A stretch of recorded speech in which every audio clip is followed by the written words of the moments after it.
What would you do if 5 of your loved ones all of a sudden vanished at the same time without a trace?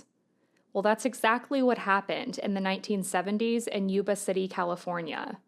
The case has become known as the Yuba County Five, and it was recently covered in Netflix's docuseries Files of the Unexplained. Also, I got really into this case. I went down quite a rabbit hole with it, so if you want to learn more about it, I would encourage you to check out my 3-part series with the Yuba County 5 coverage. And in part 3, I even interview an author that wrote a book about this case. This mysterious disappearance sparked one of the biggest manhunts in California state history. On February 24th, 1978, the night of their disappearance, the 5 men, Jack Madruga, William Sterling, Ted Weir, Jackie Hewitt, and Gary Mathias had planned to go to a basketball game in Chico and then head back home. And this drive was a straight shot.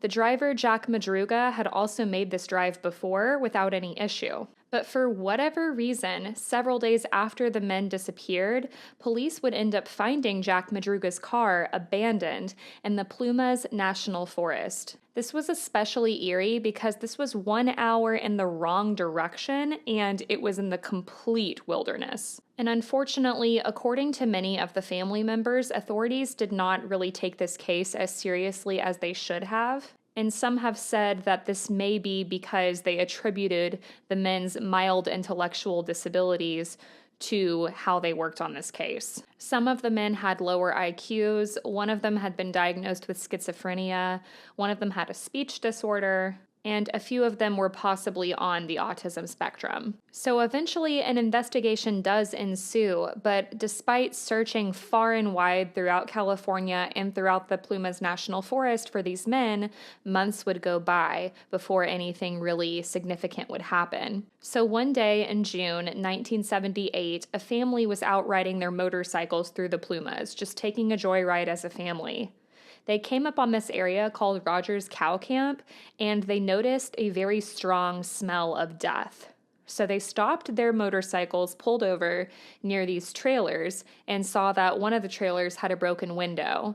And when the father of one of the families peered inside of the trailer, they would see bunk beds, and on the bottom bunk, there appeared to be a significantly decomposed body of a man wrapped tightly in 8 bed sheets. This would later be identified as Ted Weir's remains, one of the Yuba County 5 that had vanished. Weir's cause of death was later determined to be pulmonary edema, which can happen from trauma to the chest wall. It can also happen because of pneumonia or some type of heart complication. His jewelry was also found inside of the trailer, along with some shoes that were later identified to belong to Gary Mathias. But one of the most unsettling things about this case is that Gary Mathias's remains were never found, and no other trace of him was found either, aside from the shoes. Several days later, and several miles away, the remains of the other 3 men would be found. They were all badly decomposed, and their remains had been scattered about by animals.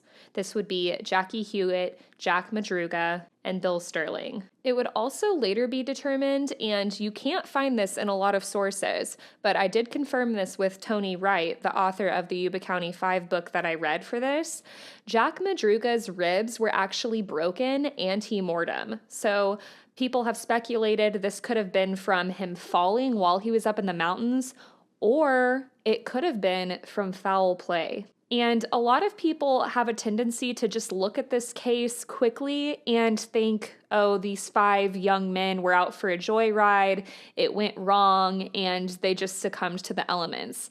But to me, and a lot of people who have really spent their time looking through this case, there is a strong sense of foul play. And there's, of course, tons of theories as to why the men went up in the mountains in the first place, but I personally believe that they did not go up there on their own volition.